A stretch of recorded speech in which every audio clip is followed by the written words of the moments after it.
तुमच्या मते स्वामी म्हणजे कोण किंवा स्वामींची डेफिनेशन? माझ्या मते स्वामी म्हणजे सत्य. वा. जर तुम्ही सत्य असाल तर स्वामी तुमच्या बरोबर आहेत. आणि सत्य म्हणजे मी काहीतरी बोलते आणि तुम्हाला ते सत्य वाटतंय, हे सत्य नाही. ते स्वामींना सत्य वाटलं पाहिजे.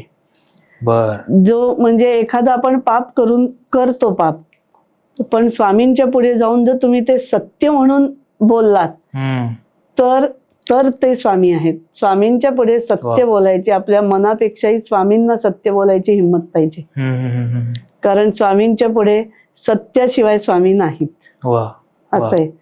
तुम्ही मगाशी म्हणालात की माझे स्वामी, युजली म्हणजे तुम्ही ते प्रेमाने म्हणत असणार आहे, हक्काने म्हणत असणार आहे. बऱ्याच लोकांना असं होतं ना की असं कसं तुम्ही म्हणताय की स्वामी माझे वगैरे, स्वामी तर सर्वांचे आहेत. याच्याविषयी तुम्हाला काय वाटतं? मला जे काय स्वामींचं म्हणजे काय म्हणतात मार्गदर्शन मिळतं, त्या ह्याच्यात माझे स्वामी म्हणजे माझ्याच घरात असलेले स्वामी, ते माझे स्वामी आहेत. त्यांनी मला सांगितले की मी तुझा आहे. जसं मयूर हे 10 मयूर असू शकतात, प्रत्येक मयूर हा वेगळं वेगळं काम करू शकतो. मग ते जे आहे की जशी देवाची 108 नावं आहेत, देवाचं कार्य वेगळे, तसं माझ्याकडच्या स्वामींचं कार्य वेगळं आहे. माझ्या घरात 2 स्वामींच्या मूर्ती आहेत, तर ते दोन्ही स्वामींचं कर्म आणि कार्य वेगळी आहेत. हे मला स्वामींचा आशीर्वाद आहे की मला 2 स्वामींमधला फरक कळतो. म्हणून मी कायम सांगते की माझे स्वामी आणि माझ्या घरातले स्वामी हे माझे स्वामी आहेत. अक्कलकोटचे स्वामी आहेत, पण माझे स्वामी पण आहेत माझे. असं आहे.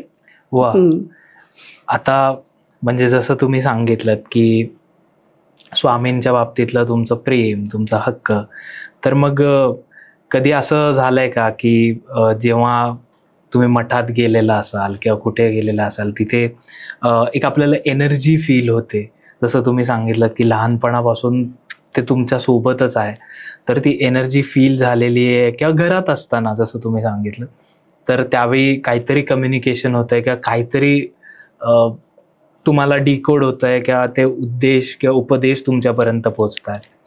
हे आत्ताही चालू आहे. अच्छा. त्याच्यामुळे सतत स्वामी माझ्या बरोबर असतात. त्या स्वामींना म्हणजे मी नाव स्वामी दिलंय, ते परमेश्वर असतो बरोबर, ज्याला रंगरूप आकार उकार नाही. त्याच्यामुळे जेव्हा मी कुठल्याही देवळात जाते तर त्याच्या आधी देव मला स्वप्नात दिसतो. त्याला मी विचारते जपात तुला काय आणायचं, तो देव मला सांगतो की हे माझ्यासाठी घेऊन ये. आणि आश्चर्याची गोष्ट म्हणजे त्याच दिवशी त्याच वेळेला ते त्याच्या समाधीवर किंवा त्यांच्या म्हणजे महालक्ष्मी असेल तर तिच्या अंगावर ते सगळं घातलं जातं, माझ्या डोळ्यात देखत ते घातलं जातं. असं आहे. त्याच्यामुळे स्वामी सुद्धा मला पहिल्यांदा जेव्हा नवीन नवीन मी ह्याच्यात एंटर करत होते आणि स्वामी माझी परीक्षा घेत होते, तेव्हा मला स्वामी सांगायचे की आज तू हे घेऊन माझ्या मठात ये, मला तुझ्याकडनं हे पाहिजे, हे पहिल्यांदी सांगायचे. आणि नंतर जसं म्हणजे माझी जी लाडकी ही आहे शिष्या दर्शना, तिने मला एक स्वामींचा फोटो दिला. तो स्वामींचा फोटो, त्या दिवशीची घटना सांगते, त्या दिवशी जो स्वामींचा फोटो आणला तो आम्ही एका ठिकाणी ठेवला होता. आणि ठेवला तर मी स्वामींना म्हटलं की स्वामी तुम्ही आलायत हे कसं मला कळणार? तर ते म्हणले उजव्या साईडला एक डास दिसेल, तो मी आहे. आणि त्या दिवशी एक डास आम्हाला फक्त उजव्या साईडला एक डास दिसला. मी यांना फक्त म्हटलं नमस्कार करा. बापरे. ते स्वामी आहेत. असे स्वामी माझ्याशी कुठल्याही ह्याच्यात संवाद साधत असतात.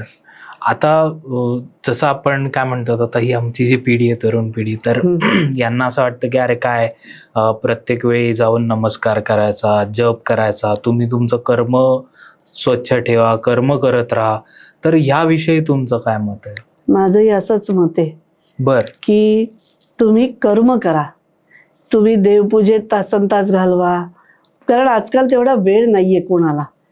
त्याच्यामुळे तुम्हाला जेवढं भावेल तेवढं तुम्ही देवाला हात जोडा. तुम्ही तुमचं कर्म, आता तुम्ही हे पॉडकास्ट घेताय, जर तुम्ही हे पॉडकास्ट घेताय तर तुम्ही आता साधनेतच आहात. वा. तुम्ही त्याच साधनेत आहात, तुम्ही स्वामींच्याच सेवेत आहात, असं आहे. त्याच्यामुळे ते तुमचं मेडिटेशनच आहे एका प्रकारचं. असं आहे. ते नवीन पिढीला काय होतं, नवीन पिढीला देवाची भीती आहे असं मला वाटतं. की अरे तिथं जायचं, मग देव आपल्याला लहानपणापासून कसं सांगतात, असं केलं तर बाप्पा रागवेल बर का. तर देव नाही रागवत, देव काही करत नाही, देव फक्त कर्म बघत असतो. आणि ती जर भीती घालवली तर माझं असं म्हणणं आहे की रोज तुम्ही देवाला एक नमस्कार करा. कुठला नमस्कार तुम्हाला पावेल हे तुम्हाला सांगता येत नाही.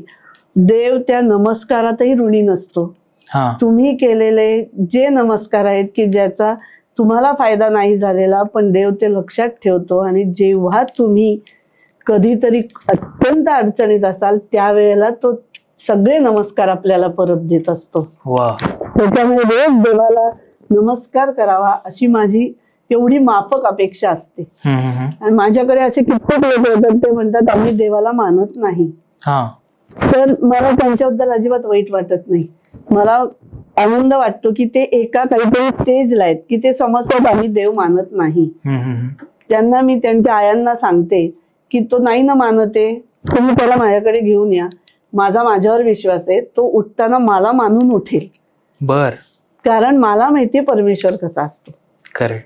तर तो जर त्यांना सांगितलं तो सोपा आहे, तो अवघड नाहीये. तुम्ही त्याचं रोज एक क्षण नामस्मरण करा, त्याला फक्त 2 हस्तक आणि 1 मस्तक एवढंच लागतं. बाकी काहीही देवाला नको असतं. तोच आपल्याला देतो, तर आपण त्याला काय देणार.